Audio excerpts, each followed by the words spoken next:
नमस्कार, सत श्री अकाल, वड़क्कम, खंबा गणेश, राम राम साहब, सभी को ऑलराइट मीडिया में फिर से स्वागत है। हमारे साथ फिर से जुड़े हैं राजीव मल्होत्रा सर। सर को किसी भी इंट्रोडक्शन की जरूरत नहीं है, जितने राष्ट्रवादी हैं सब सर को प्रेज करते हैं, सबको जानते हैं। But still, for my new audience, for the new people, I would like to introduce sir. Sir has written 2 books, one of the finest reading books. मैं ये कहूंगी कि मैंने ऐसी बुक्स बहुत कम देखी हैं. The first one being Breaking India and the second one being Snakes in अंगा. जब सर की ब्रेकिंग इंडिया आई, nobody had use that term, और when sir started using it, उसके बाद एवरीबडी इन दैट टुकड़े टुकड़े gang and everything started coming into picture. And the Snakes in Ganga, please get a hold of it. It's a marvelous, it's a fantastic book after 10 years of intensive research.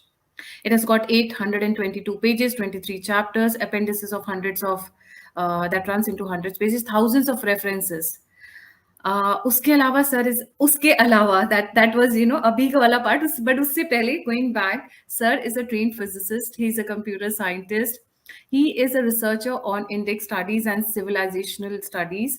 He is also founder of Infinity Foundation. Sir ki book Snakes in Ganga has been one of my favorite, and I've been quoting in all my episodes wherever the terms have come, like weaponizing victimhood, things like that. Those terms have become actually very catchy and very nice to use, because they express certain emotions which we are not able to express in like you would say long sentences. Sir, a very warm welcome on the show. Thank you very much, and namaste to all your viewers. I'm happy to be back. Thank you, sir. Sir, I would like to start with one of your very expertise areas, that's artificial intelligence, deep fake, deep web. आजकल सब लोग बात करते हैं artificial intelligence के बारे में, different aspects हैं, बट मैं सबसे पहले ये बोलूंगी, इसको इंटेलिजेंस से बात करते हैं. आर्टिफिशियल इंटेलिजेंस, क्या ये इंटेलिजेंस इसकी इतनी है कि एक टाइम पे मशीन्स हमें टेक ओवर कर लेंगी, हमारे कॉन्शियसनेस को टेक ओवर कर लेंगी? Do they have that kind of strength? जी सर. पहले तो मैं आपको बताना चाहता हूँ कि जो आर्टिफिशियल इंटेलिजेंस है, तो इंटेलिजेंस को समझना चाहिए. हम समझते हैं कि जो जीवित है वही इंटेलिजेंट हो सकता है, तो जो जड़ है वो इंटेलिजेंट नहीं हो सकती, तो मशीन कैसे इंटेलिजेंट होगी? लेकिन यहाँ पर जो वर्ड इंटेलिजेंट यूज किया जा रहा है, उसका मतलब है कि बाहर का बिहेवियर, जो उसका बाहर का वातावरण है, वो इंटेलिजेंट इंसान की जैसे है. चाहे वो खुद उसमें जान हो ना हो, जान तो नहीं है उसमें, चाहे खुद वो अपने आप को पहचान भी सके, वो भी नहीं कर सकता, लेकिन वो इस तरह से बिहेव करता है जैसे दूसरा समझेगा कि इंटेलिजेंट है. तो दूसरे के लिए इंटेलिजेंट है, अपने के लिए इंटेलिजेंट नहीं है, दूसरे के लिए इंटेलिजेंट है. जैसे गाड़ी है जो खुद चलाती है, एयरप्लेन भी ऐसे लैंड करते हैं अपने आप ही आजकल. ड्रोन्स तो कहाँ हजारों मील चलते हैं, एक जगह जहां उनको कहा गया वहीं जाके बॉम्ब ड्रॉप करके वापस आते हैं, फोटो भी ले आते हैं, पहचान सकते हैं कि कितने ट्रक्स हैं, कितने ये टैंक्स हैं, और एक टैंक के ऊपर ही लगानी है, और वो भी टैंक जो दुश्मन का है उसी के ऊपर बॉम्ब लगाना है. ये इतनी जो चीजें कर सकते हैं, ये इंटेलिजेंस की निशानी है. तो उनमें इंटेलिजेंस का बिहेवियर है. फायदा ये है कि वो इंटेलिजेंट काम जो इंसान करता है उसको रिप्लेस करके मशीन कर सकती है, और मशीन एक बार मशीन सीख जाए, जो इंसान का इंटेलिजेंट बिहेवियर है वो मशीन कर ले, तो मशीन और भी अच्छा कर सकती है, क्योंकि मशीन थकती नहीं, बीमार नहीं होती. मशीन आप एक रोबोट को सिपाही बना दो, सोल्जर बना दो, कि वो कैसे लड़ाई वड़ाई करे, कैसे वो ऑटोमेटिक राइफल चलाए, अलग अलग तरह के वेपन्स चलाए. एक बार आप सोल्जर, रोबोटिक सोल्जर बना दें. अब ये बन रहा है, यूएस पेंटागन भी बना रही है, चाइना भी बना रही है. एक बार आपके पास रोबोटिक सोल्जर बन जाए, एक तो आप लाखों बना सकोगे, क्योंकि उसकी वैल्यू, उसकी प्राइस कम हो जाएगी, लार्ज स्केल मैन्युफैक्चर कर सकोगे. दूसरा, ये आपको ये नहीं फर्क पड़ेगा कि वो मर गया तो मर गया, ठीक है, मशीन ही है. तीसरा, वो उसमें स्टेमिना ज्यादा है, ज्यादा घंटे काम कर सकता है उसको. लेकिन एक मैं चीज कहना चाहता हूं, चाहे वो खुद कॉन्शियस ना हो, लेकिन वो हमारी कॉन्शियस के ऊपर वो असर कर सकता है. मतलब हमारे को वो गलत इंफॉर्मेशन दे सकता है, हमको कंफ्यूज कर सकता है. तो सारा कुछ जो वो प्रोपेगेंडा है, इमोशनल हाईजैकिंग जिसको हमने कहा है, इमोशनल हाईजैकिंग वो करता है. तो एक पॉइंट ये, 2 पॉइंट मैंने बोले. एक तो पॉइंट ये है कि जो उसको आर्टिफिशियल इंटेलिजेंस इसलिए कहते हैं क्योंकि जो इंसान की इंटेलिजेंस है उसको उसके बराबर वो काम कर सकता है उसी तरह से, चाहे खुद वो उसमें कॉन्शियसनेस हो ना हो, उसका फर्क नहीं पड़ता। दूसरा पॉइंट मैंने कहा कि वो ह्यूमन बीइंग की साइकोलॉजी पहचानता है। सारे ह्यूमन बीइंग की साइकोलॉजी अलग अलग, आपकी अलग है, मेरी अलग है। आप किस तरह को, आपको कैसे कन्विंस करना है कि ये काम ये खरीदो, वो अलग है। मेरे को कैसे कन्विंस करना है वो अलग है। तो हर एक को, जैसे कोई साइकोलॉजिस्ट हो, कोई आपके घर में आपका रिश्तेदार हो जो आपको अच्छी तरह से जानता है, वो कैसे आपको कन्विंस करेगा, उसी तरह से आर्टिफिशियल इंटेलिजेंस मशीन जो है वो आपको कन्विंस कर सकती है। और सारे वर्ल्ड में जितने भी लोग हैं उनको अलग अलग कन्विंस कर सकती है, क्योंकि उसने सारे लोगों का अलग अलग प्रोफाइल बना रखा है सोशल मीडिया के द्वारा उसने सबका उसको सबको पहचान कर अलग अलग प्रोफाइल बना रखा है। इसलिए आर्टिफिशियल इंटेलिजेंस का बहुत फायदा भी है और वो खतरनाक भी है, दोनों। अब मैं ये कहना चाहता हूँ कि मैंने एक बुक निकाली है, artificial intelligence and the future of power. वो 3 साल पहले निकली थी, इंडिया में अवेलेबल है, सब जगह अवेलेबल है, किंडल भी अवेलेबल है। Artificial intelligence and the future of power, 5 battle grounds, 5 जो उसके इम्पैक्ट हैं। कोई जॉब्स का इम्पैक्ट है, कोई मिलिट्री के ऊपर इम्पैक्ट है, कोई जियो पॉलिटिक्स के ऊपर इम्पैक्ट है, कोई अपनी ह्यूमन बींग्स की जो कॉन्शियसनेस है, इमोशनल इम्पैक्ट है। इस तरह के 5 बैटल ग्राउंड के बारे में बात की है। सोशल मीडिया एक तरह की अथॉरिटी बन गई आपकी लाइफ में, और वो अथॉरिटी आर्टिफिशियल इंटेलिजेंस चलाती है। तो इसी प्रकार से आपको साइकोलॉजिकली, इमोशनली ये मशीनें कंट्रोल कर रही हैं। और इसके साथ आपके जो बिहेवियर है, क्या फैशन है, क्या आप बिलीव करेंगे, क्या पॉपुलर आइडिया है, कैसे बोलना चाहिए, कैसे आपका एक्सेंट होना चाहिए, क्या किस प्रकार का आप जगह जाएं, क्या प्रोडक्ट लें, क्या फैशन है, क्या ब्रांड नेम है, ये सारे वो आपको सिखाते जा रही है। और इसीलिए तो वो पैसा बना रहे हैं, क्योंकि वो आपको बेच सकते हैं, जो भी चाहें वो बेच सकते हैं, और जो वो ब्रांड है वो उनको कमीशन देगा। आपके लिए तो सब कुछ मुफ्त है, ईमेल भी मुफ्त है, सर्च भी मुफ्त है, ये ट्विटर भी मुफ्त है, यूट्यूब भी मुफ्त है। लेकिन जो उसके मालिक हैं वो तो सबसे, दुनिया के सबसे अमीर लोग वही हैं। कैसे बन गए अमीर? आपको मुफ्त में चीजें दे देकर कैसे बन गए अमीर? वो ऐसे बन गए कि आपको वो ब्रेन वॉश करके बेच सकते हैं कि ये चीज खरीदो, यहाँ छुट्टी के लिए जाओ, ये करो, वो करो, और वो जो ब्रांड है वो उनको कमीशन देते हैं। तो इसलिए उनका आपके मन के ऊपर बहुत ही पावर है। जी सर, और ये जो पावर है ये वो किसी भी डायरेक्शन में मोड़ सकते हैं, राइट करा सकते हैं। ये एल्गोरिथम ने हांगकांग में राइट कराए, मिडल ईस्ट में, लेबनान में राइट कराए, जो दिल्ली के राइट थे CAA के और ये 370 के और फार्मर, इन सब में सोशल मीडिया का हाथ था। और सोशल मीडिया जो आपको बोल रहा है वो उनके मुताबिक सच है। वो चाहते हैं वो सच्चाई उनके मुताबिक, उनकी आइडियोलॉजी के मुताबिक वही सच्चाई आपको आपके ऊपर थोप रहे हैं। और आप चाहते हैं कि मैं भी पॉपुलर हूं, मैं भी सोशल मीडिया में हूं, अब मेरे ज्यादा लाइक्स हों, मेरे फ्रेंड्स हैं उनके कितने लाइक्स हैं, तो इसलिए आप उसमें फंस जाते हैं और उस जाल में आप फंस जाते हैं। और इसीलिए वो उनका आपके ऊपर बहुत इन्फ्लुएंस है, बहुत पावर है आपकी। तो सर देखा जाए तो ये हमें मेंटली कहीं ना कहीं कंट्रोल करते करते एक जगह से दूसरे डायरेक्शन में लेके जाना, जैसा अभी आपने कहा राइट्स करवा सकते हैं, ये लोगों को बरगला सकते हैं। आई मीन वॉयलेंस तो बहुत छोटी सी चीज है, पर जिस तरीके से अभी वोकिज्म चल रहा है, 72 जेंडर्स का मतलब मुझे ये समझ में आता था 3 जेंडर्स हैं, male, female and the transgender.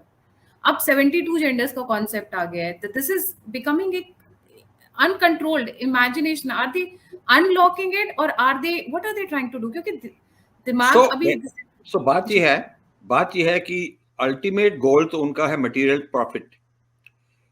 Profit, पैसा। और पैसा के लिए जो उनको ब्रांड आता है, वो ब्रांड कहता है कि मेरी एक कोका कोला बेच दो, या मेरी एक पर्टिकुलर शर्ट बेच दो, जूता बेच दो, हॉलीडे बेच दो।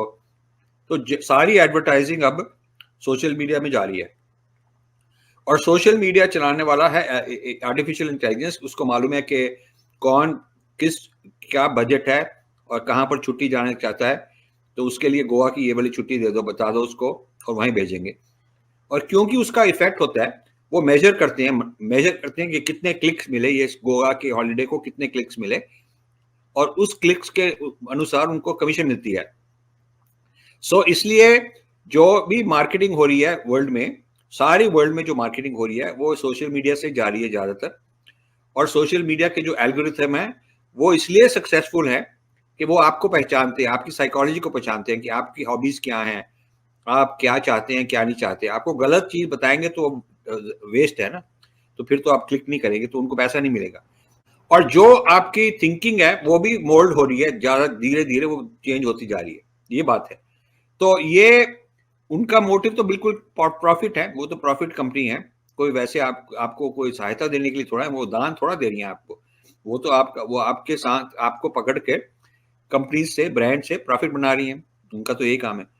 और कोई भी उनको हायर कर सकता है, कोई पॉलिटिकल पार्टी हायर कर सकती है, कोई रिलीजन वाली आइडियोलॉजी उनको हायर कर सकती है।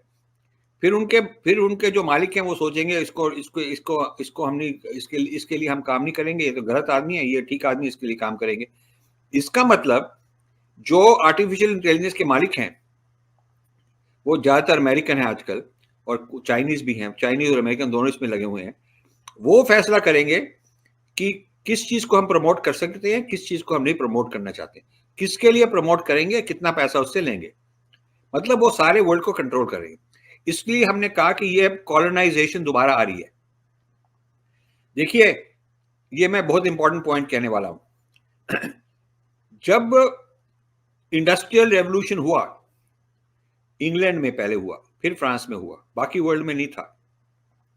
200 साल पहले वो मतलब कि जो फैक्ट्रियां थी वो अब बिजली से चलनी शुरू हुई।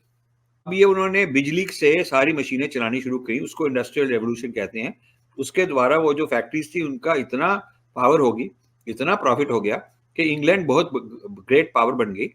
तभी वो कॉलोनाइज करी सारी वर्ल्ड को।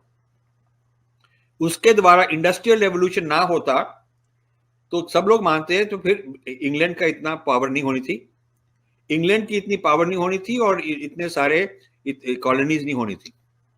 तो क्योंकि उनके पास ये नई टेक्नोलॉजी आई जो बाकियों के पास नहीं थी, इसीलिए उनकी पावर बढ़ी। अब ये जो आर्टिफिशियल इंटेलिजेंस है ये भी एक नया इंडस्ट्रियल रेवोल्यूशन है।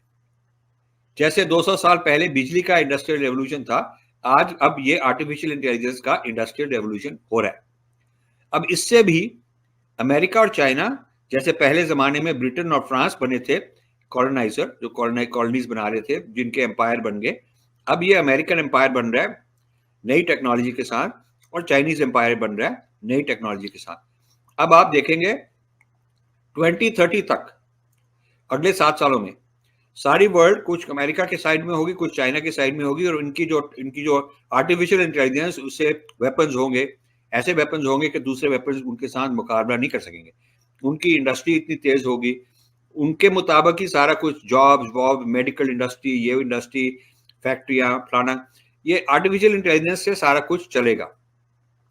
जिनके पास ज्यादा आर्टिफिशियल इंटेलिजेंस है, समझे, वो इंडस्ट्रियल पावर बनेगी, जिनके पास कम है वो गुलाम बन जाएंगे।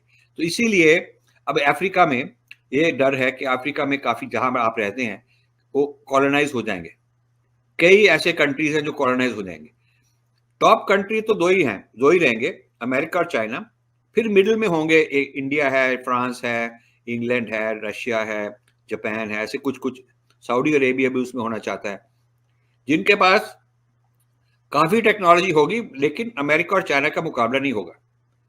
तो ये मिडिल में होंगे, और फिर जो नीचे है, जिनके पास कुछ अपनी टेक्नोलॉजी है नहीं आर्टिफिशियल इंटेलिजेंस की, वो पीछे रह जाएंगे। अब ये न्यू वर्ल्ड ऑर्डर, इसको हम कहते हैं न्यू वर्ल्ड ऑर्डर।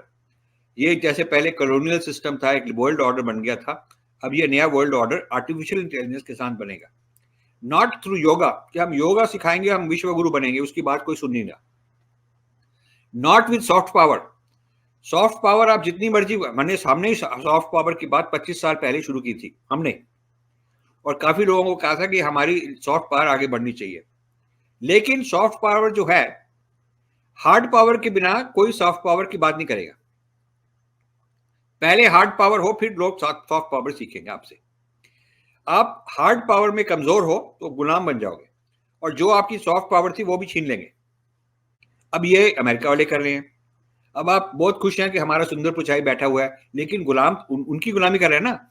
भारत के लिए तो नहीं टेक्नोलॉजी निकाल रहा, जो टेक्नोलॉजी निकाल रहे हैं वो तो उनकी है ना, मालिक तो वही है ना। चाहे उसको करोड़ों रुपए मिल जाए, वो तो उसके लिए पर्सनल है, उसके लिए अच्छा है, उसकी फैमिली के लिए अच्छा है। भारत के लिए क्या फायदा? भारत के लिए क्या फायदा कि वो माइक्रोसॉफ्ट का चेयरमैन, यहाँ का चेयरमैन, वहां नासा में ये वो जो लोग बैठे हैं, वो अपने लिए उनका तो फायदा है, घर पैसा भी भेजते हैं इंडिया में, तो इंडिया को भी कुछ पैसा मिल जाता है, वो भी अच्छा है। लेकिन जो वो टेक्नोलॉजी बना रहे हैं, जो इंटेलेक्चुअल प्रॉपर्टी बना रहे हैं, जो पैटेंट बना रहे हैं, वो तो यूएसए की हुई ना। तो फिर ये आपको समझना चाहिए कि ये जो नई चीज हो रही है आर्टिफिशियल इंटेलिजेंस, इसके साथ नया वर्ल्ड ऑर्डर बनेगा, और जो नया वर्ल्ड ऑर्डर है, जो उसके आर्टिफिशियल इंटेलिजेंस के विश्व गुरु हैं, वो ही कंट्रोल करेंगे दुनिया को। अब ये आर्टिफिशियल इंटेलिजेंस, इसको नया इंडस्ट्रियल रेवोल्यूशन माना जाता है। क्या कह रहे हैं फोर्थ इंडस्ट्रियल रेवोल्यूशन है, क्या कह रहे हैं फिफ्थ इंडस्ट्रियल रेवोल्यूशन, वो तो क्या बहस कर सकते हैं, लेकिन ये एक नया इंडस्ट्रियल रेवोल्यूशन है, और इसका इतना ही चेंज होगा जैसे पहले का हुआ था, उससे भी ज्यादा नई कॉलोनीज बनेंगी। और हर एक कंट्री में कई लोग आर्टिफिशियल इंटेलिजेंस के द्वारा आगे बढ़ेंगे और अमीर बनेंगे और पैसा लेंगे, और कई लोग नौकरी भी उनकी चली जाएगी, उनकी फैक्ट्रियां बंद हो जाएंगी, क्योंकि नए तरीके से सामान बनेगा। तो कई लोग और गरीब बन जाएंगे, कई लोग और अमीर बनेंगे। जो जो जो जॉब्स हैं, कुछ जॉब मरेंगी भी बहुत सारी, और कुछ नई जॉब पैदा भी होंगी। इसीलिए आई डिसएग्री विद ये जो है ना Rajeev Chandrasekhar, minister of IT, आज उन्होंने बहुत बेवकूफी का ट्वीट निकाला है। वो कह रहे हैं कि ये जो लोग कह रहे हैं कि जॉब्स विल बी लॉस्ट, ये बिल्कुल बकवास है, बिल्कुल यूजलेस बात उन्होंने कही। सारी वर्ल्ड में ये डिस्कशन हो रहा है, डिबेट हो रहा है, लेबर वाले, इंडस्ट्री वाले, पॉलिटिक्स वाले, मीडिया वाले डिबेट कर रहे हैं कि आर्टिफिशियल इंटेलिजेंस का क्या क्या नुकसान हो सकता है, क्या क्या फायदा हो सकता है, किसको फायदा हो सकता है, किसको नुकसान होता है। ये तो बहुत डिबेट की बात है। इंडिया में अब ये जो मिनिस्टर है, उसका तो फर्ज है कि जाके डिबेट करवाए, ताकि लोगों को जागृति हो, या ये नहीं कि वो बकवास है, बात ना करो। ऐसे लोगों को कहना कि वो जो लोग आर्टिफिशियल इंटेलिजेंस के ऊपर के बारे में शक करते हैं और कहते हैं कि जॉब चली जाएंगी, वो बकवास बोल रहे हैं। ऐसी बदतमीजी तो नहीं करनी चाहिए ना मिनिस्टर को, ये तो बिल्कुल बदतमीजी है मिनिस्टर की, उसको अपोलोजाइज करना चाहिए। उसको कहना चाहिए कि देखिए, कुछ जॉब्स बढ़ेंगी और कुछ जॉब चले जाएंगी। अब हमको डिस्कस करना चाहिए हर एक स्टेट में क्या क्या इंडस्ट्री है, क्या असर होगा। किसी स्टेट में फायदा होगा, शायद बेंगलोर में ज्यादा जॉब्स बढ़ेंगी, हो सकता है। हो भी सकता है कि बिहार में, उड़ीसा में जॉब्स चले जाएंगी, क्योंकि वहां पर इतनी टेक्नोलॉजी नहीं है, उनके वो जो पुराने तरीके का आधा सिस्टम है वो नहीं चलेगा। जो पुराने सिस्टम है फैक्ट्रियों का, नौकरियों का, वो चले जाएंगी। ठीक है ना। जब टेक्नोलॉजी बदलती है, कई लोग फायदा उठा सकते हैं क्योंकि उनको जानकारी है, और कई लोगों का नुकसान हो सकता है क्योंकि उनके पास जानकारी नहीं, उनके पास कैपिटल नहीं, नो हाउ नहीं, वो नहीं कर सकते। तो हमको ये हमदर्दी होनी चाहिए, हमको अपने भारतीय लोगों के बारे में, हमको मिनिस्टर जो है उसको हमदर्दी होनी चाहिए कि अरे भारतीयों, कई लोगों को नुकसान भी हो सकता है, हम उनके बारे में सोच रहे हैं, हम उनके बारे में कुछ उनको करेंगे, उनके लिए करेंगे कुछ जरूर। गवर्नमेंट का जो मिनिस्टर है उसको ऐसे बोलना नहीं चाहिए, उसको रिस्पॉन्सिबल होना चाहिए, उसको मेच्योरिटी होनी चाहिए। उसको ये नहीं कहना चाहिए पूरा सच ये है, पूरा झूठ वो है, ऐसे नहीं कहना चाहिए। कहना चाहिए कि जो लोग कह रहे हैं कि jobs will be gone, jobs खत्म होंगी, वो भी ठीक कह रहे हैं। कई जॉब्स खत्म होंगी, हो रही हैं, लेकिन नई नई जॉब्स भी आएंगी। अब दोनों को हमको कंपेयर करना है कि ज्यादा जॉब्स बढ़ेंगी या ज्यादा जॉब खत्म होंगी, किस इलाके में क्या होगा, किस और इलाके में कुछ और होगा, किस इंडस्ट्री में ये होगा, किस और इंडस्ट्री में वो होगा, ऐसे कहना चाहिए। जी, जी। अब देखिए जब इंग्लैंड ने इंडस्ट्रियल रेवोल्यूशन शुरू किया, मैनचेस्टर में सारी टेक्सटाइल इंडस्ट्री आ गई। इंडिया में जो टेक्सटाइल थी वो खत्म हो गई। ठीक है ना। तो कई लोगों का कहना था कि जो नई जॉब्स बढ़ेंगी, ठीक है, नई जॉब्स बढ़ी, वो बढ़ी मैनचेस्टर में। और जो लोग कह रहे थे अब जॉब्स खत्म होंगी, वो भी ठीक कह रहे थे, इंडिया में खत्म होगी। अब इंडिया में खत्म होगी, मैनचेस्टर में शुरू होगी, तो प्रॉब्लम तो हुआ ना, प्रॉब्लम तो हुआ। और इंडिया में भी किसी ने अंग्रेजों के साथ लाइसेंस लेकर, दोस्ती करके उसने अपनी टेक्सटाइल फैक्ट्री शुरू की, तो वो कई लोग थे जो कर सकते थे। ठीक है ना। अब टाटा इसीलिए तो बड़ा बना क्योंकि वो उनकी अंग्रेजों के साथ दोस्ती थी, जमशेदजी टाटा की अंग्रेजों के साथ दोस्ती थी, और वो उनको अलाउ कर दिया कि आप स्टील मिल बना दो। हाँ, तो नए तरीके से। और जो पहले जमाने के इंडिया में स्टील बनते थे अंग्रेजों के, तो हजारों साल पहले इंडिया ने सबसे वर्ल्ड में हाई क्वालिटी स्टील इंडिया में शुरू हुई थी, वो अंग्रेजों ने बंद करा दी ताकि उनकी स्टील फैक्ट्रियां चलें। इंडिया में सारी वर्ल्ड की सबसे इंपॉर्टेंट, सबसे अच्छी टेक्सटाइल होती थी, वो अंग्रेजों ने बंद करवा दी ताकि उनकी चले। अब ये नहीं कोई कह सकता कि उसका इंडस्ट्रियल रेवोल्यूशन का सिर्फ फायदा ही हुआ था, उनको फायदा हुआ था, वो तो सारे दुनिया के मालिक बन गए, हम गुलाम बन गए, हमारा तो नुकसान हुआ था ना। तो अब ये सोचना चाहिए, ये जो समझदार मिनिस्टर होगा वो सोचेगा ऐसी बातें, जो बेवकूफ मिनिस्टर होगा वो ऐसे वो कहेगा कि मत बोलो, बकवास है, बोलो ना, मतलब बोलो ही ना। अरे भैया बोलेंगे नहीं तो डिबेट कैसे होगी, जागृति कैसे होगी? ठीक जी। बात है ना। जी। मतलब सर, ये मिनिस्टर बहुत इनसिक्योर है, ये बड़ा इनसिक्योर है, ये साइंटिस्ट है, टेक्नोलॉजिस्ट है, ये करोड़पति है, इसके पास बहुत पैसा है, इसने आईटी में, टेक्नोलॉजी में बहुत कुछ बनाया, इंजीनियर है, लेकिन ऐसे खुल के वो पॉलिसी के बारे में बात नहीं कर पाया। ये हमको इसमें हम आई एम वेरी सैड कि somebody so learned has not been able to understand that we have to discuss, debate openly, we have to have many people come and policy makers, labor people, हर एक state के लोगों को जागृति होनी चाहिए कि आप हर एक स्टेट में आर्टिफिशियल इंटेलिजेंस की कुछ एक विंग होना चाहिए, हर एक स्टेट में, हर एक इंडस्ट्री में आर्टिफिशियल इंटेलिजेंस में का एक होना चाहिए सेल या ग्रुप होना चाहिए कि आपकी इंडस्ट्री में क्या इम्पैक्ट होने वाला है। ये सब कुछ फैलाना चाहिए, ये नहीं कि जो बोल रहे हैं वो बकवास कर रहे हैं, बंद कर लो। ऐसे जो मिनिस्टर ने बोला बहुत इररिस्पॉन्सिबल है। जी। सर, मैं वापस आना चाहूँगी क्योंकि ये जो आर्टिफिशियल इंटेलिजेंस की जो हम बात कर रहे हैं, ये सिर्फ़ कुछ एक इंडिविजुअल्स के हाथ में है। Mark Zuckerberg Facebook, Elon Musk Twitter. So इन लोगों के हाथ में कंट्रोल है। डेमोक्रेसीज़ अक्रॉस द वर्ल्ड है। हमने देखा है कि किस तरीके से नाइजीरिया ने इनफैक्ट ट्विटर बैन कर दिया था ड्यूरिंग द इलेक्शंस, अगर आप देखें। डीप वेब का सहारा लिया था इजिप्ट में और स्प्रिंग रिबेलियन के लिए। इस तरीके से अक्रॉस द वर्ल्ड बहुत सारे एग्जांपल्स हैं। So artificial intelligence vis a vis coming elections in different countries of the world. जी सर। तो ये बात आपने बहुत की कि कुछ तो गवर्नमेंट कंट्रोल करती है, जैसे यूएस गवर्नमेंट भी पेंटागन में है बहुत आर्टिफिशियल इंटेलिजेंस की रिसर्च। चाइनीज गवर्नमेंट बहुत कंट्रोल करी है, चाइनीज गवर्नमेंट बहुत आर्टिफिशियल इंटेलिजेंस में नंबर 1 नंबर 2 यूएस और चाइना कंपीट कर रहे हैं। लेकिन काफी सारी प्राइवेट इंडस्ट्रीज भी हैं। पर आपको ये याद होगा कि ईस्ट इंडिया कंपनी भी एक प्राइवेट इंडस्ट्री थी। ईस्ट इंडिया कंपनी भी एक प्राइवेट कंपनी थी, जैसे गूगल है, जैसे फेसबुक है, जैसे ये सब है प्राइवेट कंपनीज हैं ना ये। तो वो भी ईस्ट इंडिया कंपनी जो कॉलोनाइजर बन गई, वो एक प्राइवेट कंपनी वर्ल्ड की कॉलोनाइजर बन गई। देखिए, वर्ल्ड के ऊपर जो जो बाकी बाकी लोग गुलाम बन गए, उसके मालिक गवर्नमेंट नहीं थी, राजा नहीं था इंग्लैंड का, लेकिन प्राइवेट कंपनी थी। ये भी बात अच्छी है, इंटरेस्टिंग है ना बात। तो इसका मतलब ये फिर दोबारा हो सकता है ऐसे भी। तो ये जो अब इलेक्शन लड़ेंगे, इलेक्शंस में इंटरफियरेंस तो हो रही है, ऑलरेडी हो रही है। ये जो प्रोपेगेंडा हो रहा है इंडिया के अगेंस्ट, मोदी के अगेंस्ट, गवर्नमेंट के अगेंस्ट, बीबीसी तो फंसी, बीबीसी में खूब सारे नेगेटिव इन्फ्लुएंस फंसे हुए हैं। और ये जो आर्टिफिशियल इंटेलिजेंस का ये जो रोल है, बहुत बड़ा रोल है। अभी लोग कहते हैं ये जॉर्ज सोरोस कर रहा है, ऐसे वैसे कर रहा है, वो तो ठीक है, वो तो कर ही रहा है, लेकिन वो कैसे कर रहा है आर्टिफिशियल इंटेलिजेंस के बिना वो नहीं कर पाता। आजकल जो पुराने जमाने का एनजीओ था, देखिए, जो पुराने जमाने का एनजीओ था, वो तो गांव के में जो लोग गरीब थे, जो पढ़े लिखे नहीं थे, उनके लिए वो उन्होंने एनजीओ बनाए थे, मिशनरी भेजते थे, माओइस्ट भेजते थे। लेकिन जो दिल्ली में, बॉम्बे में, ऐसे शहरों में जो पढ़े लिखे लोग, बहुत इंडस्ट्रियलिस्ट के टॉप लोग हैं, और जो गवर्नमेंट के थिंक टैंक हैं, जो गवर्नमेंट के पॉलिसी मेकर्स हैं, उनके ऊपर तो ये मिशनरी नहीं चेंज, उनकी आइडियोलॉजी पर असर नहीं कर सकते थे। तो वो तो पहले ब्रेकिंग इंडिया 1.0 था। अब ब्रेकिंग इंडिया 2.0 है, जो स्नेक्स इन द गंगा में हमने लिखा है।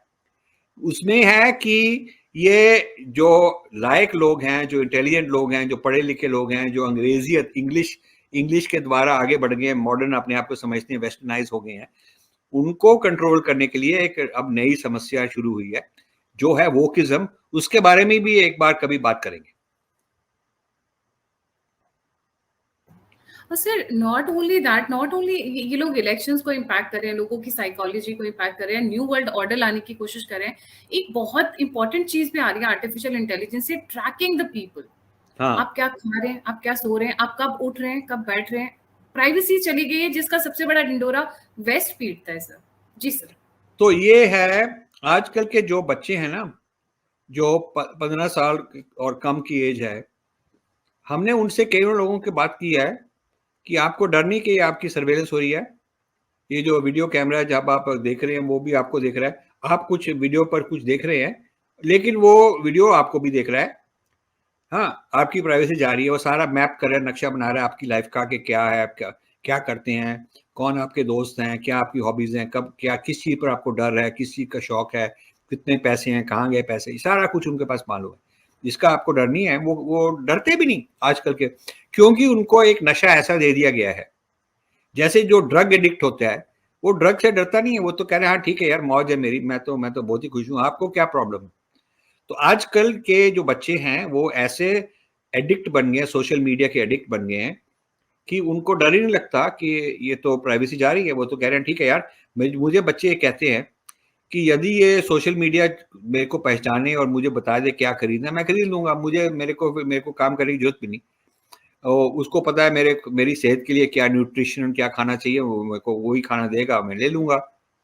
उसको पता है मेरी शौक क्या है, मैं कहाँ छुट्टी के लिए जाऊँ, हॉलीडे के लिए जाऊँ तो वहाँ चले जाऊंगा। इसका मतलब मेरे को सोचने की जरूरत नहीं। मेरा जो दिमाग है, जिसको फ्री विल कहते हैं, वो चलाने की जरूरत ही नहीं। अब वो गूगल चलाएगा मेरा दिमाग, गूगल मेरा दिमाग बन गया। मतलब मैंने गूगल को आउटसोर्स कर दिया अपना दिमाग। इसको हम अपनी ये जो artificial intelligence and the future of power book है ना, इसको हम कहते हैं ऑटो पायलट। मतलब अपने आप को हम ऑटो पायलट में चल रहे हैं, और इसको हम कहते हैं मोरनाइजेशन। मोरन मतलब जो बुद्धू होता है, मोरनाइजेशन ऑफ द मासेस। जो मासेस हैं उनको मोरन बना दिया गया है।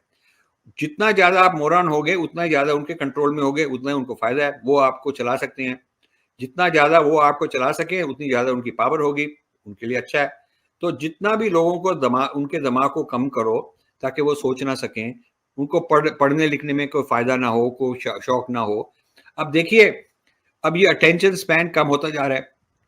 अब पहले हमारे ज़माने में लायक बनने के लिए, नॉलेजेबल बनने के लिए लोग कई हफ्ते, महीने, हमारे पुराने ज़माने में तो कई साल वो मेहनत करते थे, मेडिटेशन करते थे, तपस्या करते थे, सिखाते थे। फिर धीरे-धीरे हो गया कि चलो एक सेमेस्टर में कुछ सीख जाएँगे तो डिग्री मिल जाएगी, डिप्लोमा मिल जाएगा। अब और कम होता जा रहा है।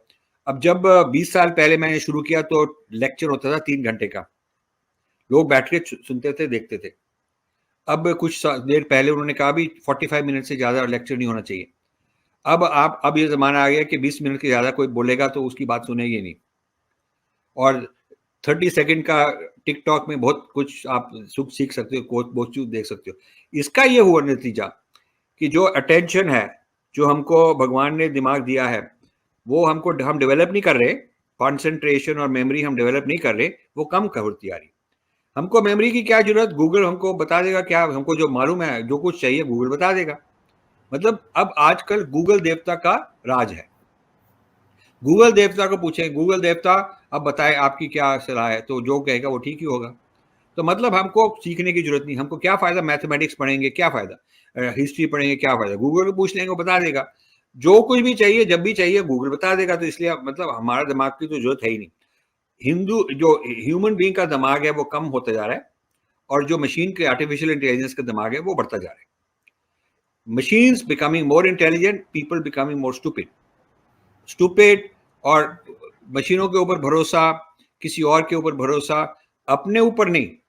अब हमारे ऋषियों ने तो ये कहा है, हमारी संस्कृति में, धर्म में तो ये लिखा है कि जो सच्चाई है अंदर से पैदा करनी है, अंदर से पहचाननी है, अंदर पहले ही है पहचाननी है, और उसको जागृत करना है, अपनी कॉन्शियसनेस को बढ़ाना है, एक्सपैंड करना है। ये नहीं कि उसको कम करना है क्योंकि मशीन मेरा काम कर देगी। ठीक है ना। तो इसको एट्रोफी कहते हैं। एट्रोफी मतलब जो इंसान एक्सरसाइज ना करे, पैदल ना चले, कि उसके लिए गाड़ी है, मशीन है, सारा काम मशीन करती रहती है, तो उसकी जो मसल्स हैं ना वो एट्रोफी हो जाती हैं। वो कुछ देर के बाद वो काम करना छोड़ देती हैं, काम करना वो चलती भी नहीं। इसी तरह से मेंटल फैकल्टी की अब एट्रोफी हो रही है। एक तो dependence on machines and algorithm और सोशल मीडिया, कि वो दिमाग वो सोचेगी, उसके पास नॉलेज है, हमको पढ़ाई लिखाई की जरूरत भी नहीं। दूसरा, उससे एडिक्टिव बिहेवियर, उससे हम मजा करेंगे, पोर्नोग्राफिक लोग देखते रहते हैं, हम एंटरटेनमेंट देखेंगे, गेम्स में देखेंगे। तो ये एक तो नशा है जिसमें हमारे को मौज कराने के लिए, हाँ, जिसको हमारे को मौज कराने के लिए, खुशी के लिए, एंटरटेनमेंट के लिए, मनोरंजन के लिए वो ही हमारा मालिक है, और जो कुछ वो कहते हैं हम उसको सच मानते हैं। तो ये ऐसी सोसाइटी खत्म हो जाएगी, ऐसी सोसाइटी गुलाम बन जाएगी। Artificial intelligence is reducing the human intelligence, in short. Yes. Ji. So And last, those who control the artificial intelligence are controlling these human beings with less intelligence indirectly through the social media, through the algorithms, through all the machines, everything. The world is going on autopilot with artificial intelligence running the world more and more. And this artificial intelligence is controlled by a few small number of very powerful people, and through this artificial intelligence giant machinery, they are controlling the world. so in short, they are creating. मैं zombie word तो नहीं use करूँगी because that's a little extra. I use the term morons. Ji. Moron. They are creating happy morons. देखिए, पहले जमाने में जो गुलाम थे, उनकी मार पिटाई होती थी, वो खुश नहीं थे, उनको खाने पीने का थोड़ा मिल जाता था, पर वो खुश, उनको एडिक्शन देने के लिए उनको ओपियोइड दे देते थे, नशे की चीज दे देते थे कि ये नशे में रहो और काम करते जाओ, यदि इधर गलत करोगे तो मार पिटाई होगी, नहीं तो तुम नशे में रहो, तो वो भी खुश रहते थे। आजकल के जो मोरॉन्स हैं, उनको हैप्पी मोरॉन्स बनाने के लिए ये गॉगल्स निकाल रहे हैं, नई तरह की गॉगल्स निकाल रहे हैं, ये नए तरह के एडिक्टिव गेम्स शोज निकाल रहे हैं, ताकि इंसान खुश ही रहे ऐसे, और वो अपनी अकल ना चलाए, उसको बता दें कि यहाँ तू यहाँ वोट कर, यहाँ जाके राइट कर ले, यहाँ जाके ये कर ले, यहाँ वो कर ले, तो वो खुश रहेगा। This is not a very good, ये जागृति नहीं है। This is not what the yogic revolution is suppose to do. Yoga का रेवोल्यूशन है कि अपने आप में ज्यादा होना चाहिए, हमारी अपने आप में इंडिपेंडेंस होनी चाहिए, किसी और के ऊपर भरोसा नहीं होना चाहिए। योगा जो करता है, जो मेडिटेशन करता है, he become more self sufficient in himself, he is not dependent on other people. पर ये आर्टिफिशियल इंटेलिजेंस आपको दूसरे लोगों पर डिपेंड करवा रहा है। Sir, last question of this talk, जो India will be theatre for two powerful artificial intelligence controlling countries, China on one side and India, US on the other side. Yes. Especially ये ज्यादा strong होगा towards the 2024 elections. जी sir, ये बिल्कुल बात ठीक है। और इसमें देखिए, अब मैं I am happy to note कि मैं 5-6 साल से क्रिटिसाइज कर रहा हूं, और ये गवर्नमेंट वालों ने कुछ नहीं किया। अभी उन्होंने अनाउंस किया है कि वो एक भारत जीपीटी बना रहे हैं। India is going to make Bharat GPT. I am very happy. बहुत लेट है, 10 साल पुराना, अभी शुरू करेंगे तो अभी कुछ साल तो लग जाएंगे बनाने में, लेकिन शुरू तो कर रहे हैं ना। It's a very good idea. I congratulate the government for doing something right. I also congratulate कि सेमीकंडक्टर में काफी डाल रहे हैं। इससे थोड़ी हमको अपनी टेक्नोलॉजी में, एडवांस टेक्नोलॉजी में इंडिपेंडेंस मिलेगी। But India is not doing enough in quantum computing. कई चीजें हैं जिसमें इंडिया नहीं करी ज्यादा, करना चाहिए। तो इसमें फर्स्ट स्टेप है, पॉलिसी मेकर को थोड़ा सा सुनना चाहिए कि क्या हो रहा है। नॉट बी वेरी एरोगेंट कि तुमको कुछ नहीं आता, तुम बकवास कर रहे हो, हम ही सब जानते हैं। They should not think like that. अब ये जो इलेक्शंस हैं, इलेक्शंस में इंडिया हैज टू डिसाइड। अब इंडिया कहे कि हम सारा सोशल मीडिया बंद कर देंगे, ट्विटर बंद कर देंगे, ताकि बाहर से, फॉरेन कंट्री से इन्फ्लुएंस ना आए। सपोज इंडिया कहे तो बहुत प्रोटेस्ट होगा कि आपने फ्री स्पीच के ऊपर दबा दिया है। इसीलिए, ताकि इंडिया ये ना कर पाए, इसीलिए बहुत सारे अटैक्स हो रहे हैं कि इंडिया में फ्री स्पीच है नहीं, डेमोक्रेसी है नहीं। और जो ये बिके हुए हैं जर्नलिस्ट, कई हैं जर्नलिस्ट जो बिके हुए हैं। अब जो वायर है, इस तरह के कैरावैन है, इस तरह के जो मीडिया है, ये बिके हुए हैं। और इनको टाइम्स नाउ, इस तरह के बिके हुए हैं। बड़े पॉलिश्ड हैं, बड़े सोफिस्टिकेटेड हैं, उनको बहुत अच्छी अंग्रेजी आती है, वो सारे वक्त इंग्लैंड, अमेरिका, फ्रांस ये वो जाते रहते हैं, और उनके बहुत कांटेक्ट हैं। तो वो गड़बड़ कर रहे हैं कि वो ये शैतानी करना चाहते हैं। उनको आप रोकोगे तो सारे इंटरनेशनल वाले लोग आपके पीछे आएंगे कि आपके पास ह्यूमन राइट्स नहीं रहे, आप सोशल जस्टिस नहीं है, फ्रीडम ऑफ प्रेस नहीं है, डेमोक्रेसी नहीं है। ये सब वेपन्स उन्होंने तैयार करके रखे हुए। बस आप थोड़ा सा मूवमेंट करिए, हम चलाने के लिए तैयार हैं। The gun is loaded, you just need to fire. Very good, I am so happy. देखिए गायत्री जी, आपने पिछली बार भी I was very happy with the discussion जो हमारा हुआ था, and this has been very happy. I am glad, क्योंकि आप बहुत अच्छी तरह से you pull out information from me. I enjoy it, I really enjoy it, and we should continue having these discussions. So that means sir 2024 artificial intelligence, deep fake, ये सारा बहुत रहेगा। सर लास्ट क्वेश्चन, बिकॉज बहुत interesting चल रहा है। अगर आपने नोट किया हो तो ट्रम्प का एक डीप फेक वाला बड़ा वीडियो आया था, as he was arrested. So India के लिए तो प्रॉब्लम है ही, पर 2 और सेंटर्स है जहां पर प्रॉब्लम होगी। एक है यूएस, और तीसरा है जो लोगों की नजर में नहीं है, वो है Taiwan. China might play a big game during the Taiwan elections 2024। China जरूर करेगा। अब ये इलेक्शन हो रहे हैं, ब्रिटेन में भी हो रहे हैं, होने वाले हैं। अब ये अब देखिए, ब्रिटेन भी जा रहा है, जैसे अब फ्रांस में तो हो रहा है ना, लोगों को मालूम हो गया ना, Britain will be worse than France. Britain, ये जब हम वोकिज्म की बात करेंगे, उसमें भी ये डिस्कशन होना चाहिए कि कैसे ये वोकिज्म का खेल है सारा कुछ। अब ये आपने बिल्कुल ठीक कहा, ये जो सोशल मीडिया टेक्नोलॉजी से आइडियोलॉजिकल ये मैनिपुलेशन होती है, डीप फेक्स होती है, गलत न्यूज़ होती है, अलग अलग न्यूज़ होती है, क्या क्या होता है, ये अब बढ़ेगा। अब ये नेक्स्ट ईयर में ये चीज़ें ज़्यादा बढ़ेंगी, और लोगों को मालूम नहीं होगा ये कहाँ से आया है। वो लोग कहेंगे अच्छा यहाँ कुछ हुआ है तो इसको बंद कर दो, इसको बंद कर दो, लेकिन कहाँ से शुरू हुआ है वो लोगों को पहचानना चाहिए। और वो हमारे गवर्नमेंट में ताकत नहीं है कि उनको जाके बोल सकें और उनको बैन कर सकें, क्योंकि हमारी गवर्नमेंट उनसे भी डरती है। Thank you so much, sir, for joining. It was really a wonderful discussion. बहुत सारे new insights मिले. I can actually have punching points. Artificial intelligence is reducing the normal intelligence. That is the punching line. And Google देवता की जय हो.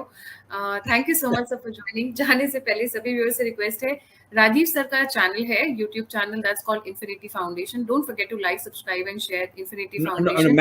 मैं एक चीज कहना चाहता हूँ, मेरा YouTube का है infinityfoundation.official, उसका नाम ये, या राजीव मल्होत्रा .official, और मेरा ट्विटर का चैनल है @राजीव मैसेज, तो उससे आप जुड़ सकते हैं। जहां भी मैं जाता हूं, हम वहां अनाउंस करते हैं ट्विटर में @राजीव मैसेज कि कहाँ जा रहा हूं। मैं सितंबर में इंडिया आ रहा हूं, और जो भी मेरा प्रोग्राम होगा वो वहीं अनाउंस होगा। इसमें सर की 3 बुक्स के लिंक्स, सर का ट्विटर और सर का यूट्यूब हैंडल में सब डिस्क्रिप्शन बॉक्स में डाल दूंगी, इनफैक्ट पिन कमेंट्स में, so that people can easily click and connect with sir. जाने से पहले फिर से एक बार रिक्वेस्ट है, don't forget to like, subscribe and share both the channels. If you want to contribute, you want to support, आप मेरे से जुड़ना चाहते हैं, फीडबैक देना चाहते हैं, तो सभी लिंक्स डिस्क्रिप्शन बॉक्स में। इसी के साथ जय हिंद, जय श्री राम, हर हर महादेव। Thank you sir.